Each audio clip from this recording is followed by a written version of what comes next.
امروز صمیمی‌ترین رفیقمو برم توی بازی فنف و ببینم ریاکتش به این بازی چیه. حتما چنل رو سابسکرایب کنید، لایک کامنت هم فراموش نشه.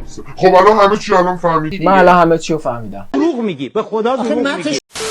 یه شب بازی کردید چپم هم نبود. ترسیدنش چیه؟ ترسیدنش که چپتم اصلا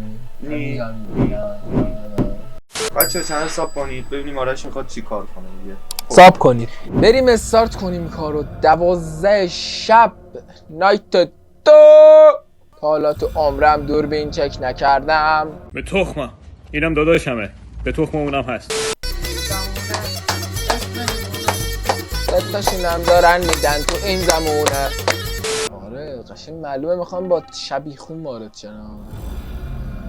اینجاست. حاجی اینم رفت.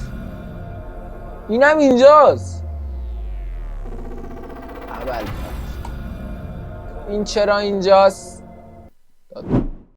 میگم اوتلستی ویلی چیزی نمیترسم من منزاش. نمیترسم من منزاش. کیک بود. ساعت 2 تازه. وای ای ای ای ای. یه بار دیگه چیزی گرفتم داشت بهم نگاه میکرده. بیوبر اصلا فنا من عاشق کس ننتم. یا ابوالفضل یا ابوالفضل. بابا اون زرده تکون میخوره من تنها. ببر خب. واویلا بزن یکی دیگه. آقا به تخمم دوربینامو گرفتش به پدر بی لیاقت. وای نمیترسم من منزاش. بیا پایین حرومزاده رهنانی، بیا پایین دزد نان.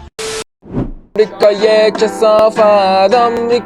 کثافت صدام بی لیاقت گربه پرید رو خایت.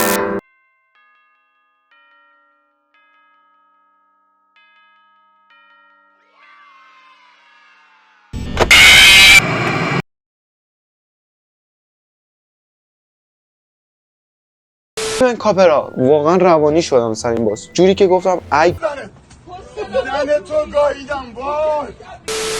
دیگه نمیخوام دارک سوز بازی کنم. وقتی تو باز 2 تا از اون گرگ چیه